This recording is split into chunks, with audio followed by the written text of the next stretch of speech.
Good morning, good morning, good morning, good people. Today is Monday,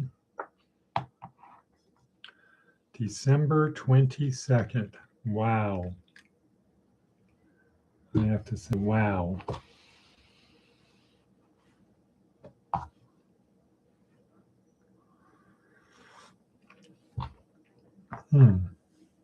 Porcupine. I have to say, wow. It's already the 22nd. In a couple days, it's going to be Christmas.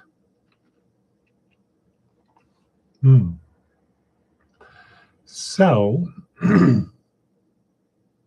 what does that mean? That means the year is almost over. Okay.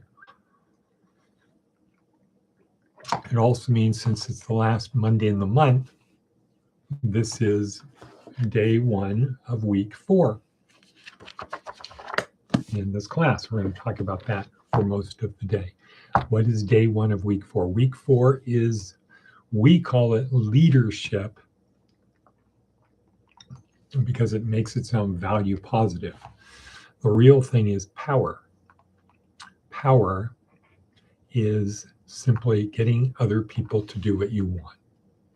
That's what power is. It's value neutral. It's like a hammer. It's like money. A hammer isn't good or bad. What you do with the hammer is good or bad. Money isn't good or bad. It's what you do with money that's good or bad. Power, getting other people to do what you want, isn't good or bad. It's what you do with them when you get them to do what you want that's good or bad. So we're going to learn about that in week 4. Because, simple summary, week 1, intro and overview. What are we here for? We're here to understand, answer 2 questions. Who am I and why do I behave the way I do from a neuroscience perspective? So we're talking about the brain. So who am I and why do I behave the way I do? That's the introduction. Now, next week, we look at the brain. Inside my skull-sized kingdom. Week 3, we look at other people. Now that I know how my brain works, I also know how your brain works. So I can better understand how to bond with you so we can see the world the same way. And if we can do that, we can work flexibly with one another.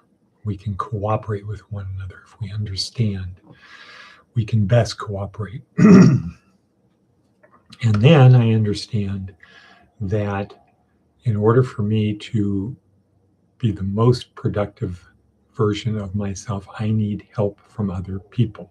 So week 4 comes along and says, okay, what do you do with the other people when you get them? Week 3 is how do you pull people in, understand people, and how do we pull them in to help us become successful? So here we are at week 4, learning how to get people to do what we want so we can become successful. So we're going to talk about our definition of success. Because if you don't have a good definition of success and you're having people do stuff for you to be successful, but it's a bad definition, you're going to do the old Wile E. Coyote off the cliff type of thing. So that's what we're going to focus on today and this week. But before we do that, let's look at our list of things. So advice from an 80-year-old. Advice from an 80-year-old. Be a good loser. Yeah, that's good advice. Why? Why is it good advice? Why should you be a good loser? Well, simply, you should be a good loser so that people will play with you again. If you want people to help you, if you want to get people to do what you want them to do, you don't want them to avoid you. And you learn the most when you're losing. You learn the most when you're competing or when you're learning. When you're learning, you make mistakes. You learn the most when you're overcoming mistakes. You're out there at the margins. That's where you learn the most. So the idea is when you make a mistake to be a good person at that point, right? If you're with people and you're solving a problem and you make a mistake, i.e. lose, rock and roll quotes, lose, you lose, what happens next determine how those people want to interact with you again. Be a good loser so that people will want to play with you. Teach your kids before the age of 4 to be a good loser so people will play with them again. They'll help them learn. They'll want to be out there with them. If you're a bad loser, you suck, in your face. Nobody's going to want to play with you again. And then what's going to happen is you're not going to continue to develop your skills. And then what's going to happen is the other people will pass you, and now you'll be losing because you can't beat anyone as opposed to you're fighting above your weight. Okay. Be a good loser. Next, Seth Godin, the Spider-Man inversion. Uncle Ben told Peter Parker, with great power comes great responsibility.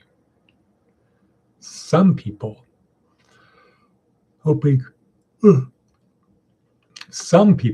to avoid responsibility insist that they don't have great power. That's a choice, but it might undermine what we're capable of. Also worth a thought, with greater responsibility often comes greater power. Coincidence? I think not. Okay, so with great responsibility comes power. When you have a responsibility, you have the ability to get other people to do what you want. Okay, let's bracket on that for a second. Power. Okay, power is getting other people to do what you want. In business, what's it called? What is it called? What is that process of getting people to do what you want called? That area of study. What is it called? What are the people called who do that?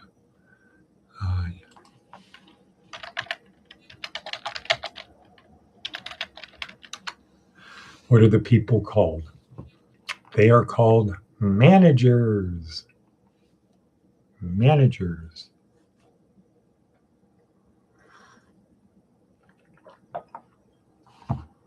In the military, what are people who get other people to do what they want called? Well, they're typically called officers, right? Or sir. What is their job? What is the thing called? It's not called management. It's called what? Leadership. It's called leadership.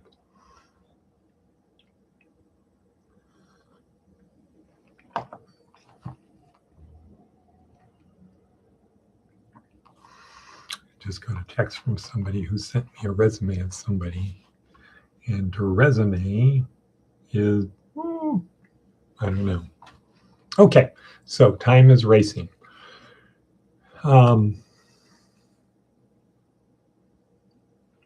So with power, let's see, what did Peter Parker's dad say? With great power comes great responsibility. So in other words, when you have the ability to tell other people, get other people to do what you want, you have responsibility, because what? You could lead them off the cliff. The inversion of that is, with great responsibility often comes great power. In other words, I'm responsible for this. I have to get this done. And so I have to have other people do things.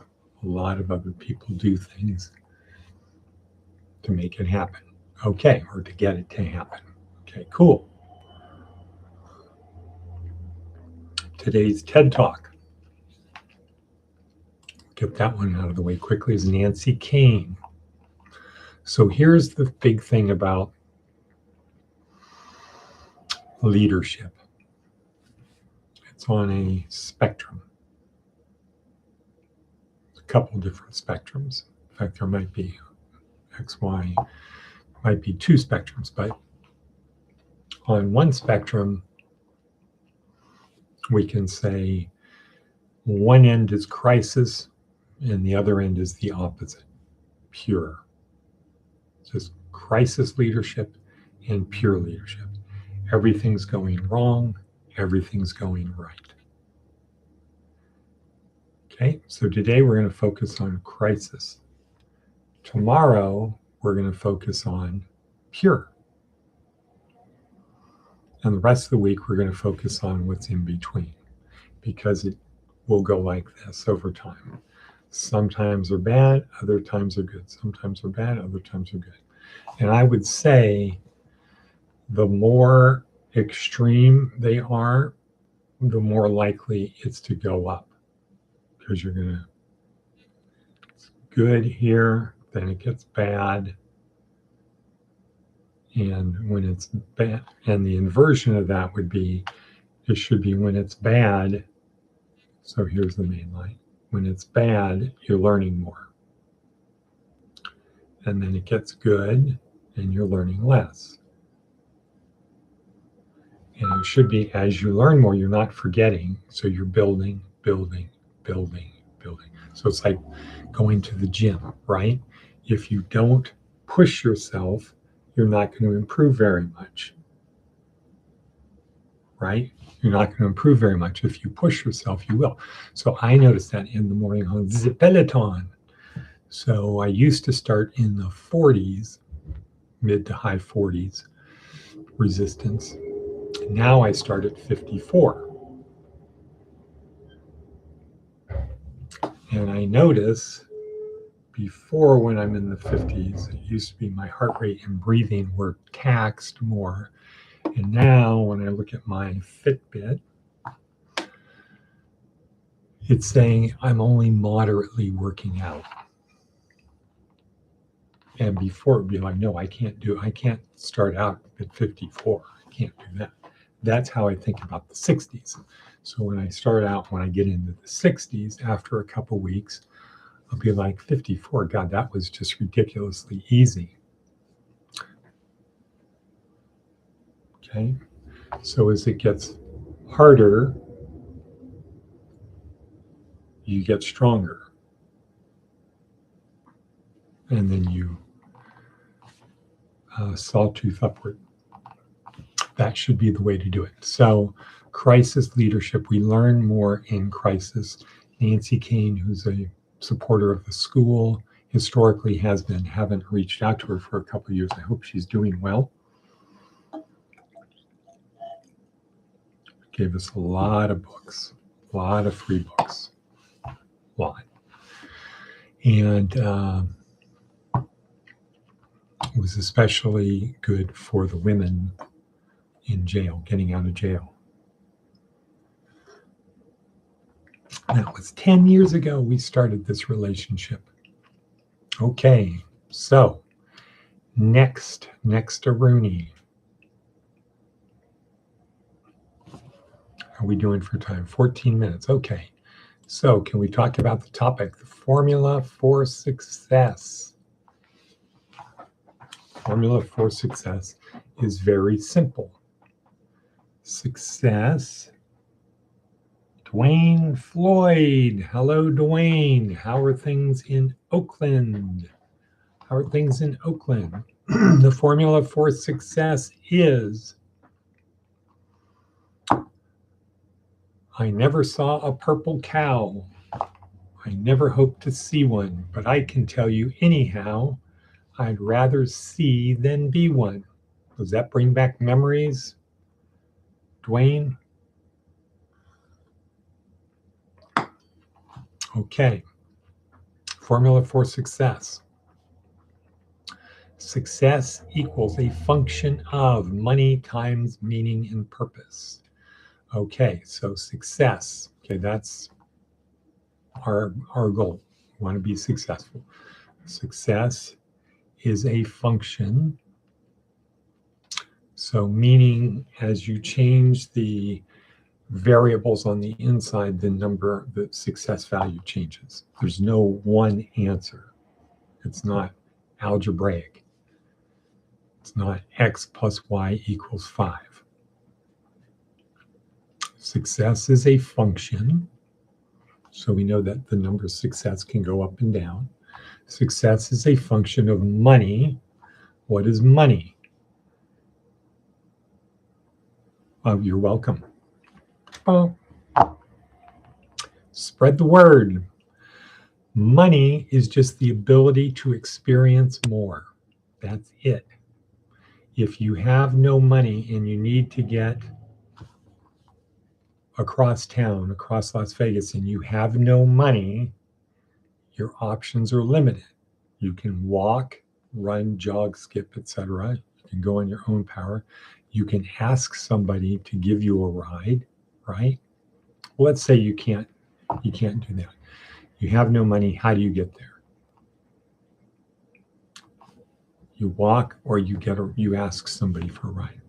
If I give you $5, how do you get there? You can still walk, but you can take the bus. If I give you $20, now you might be able to take an Uber, or maybe borrow a bicycle for somebody, or their car, or say to somebody, if you give me a ride to and fro, I'll buy gas.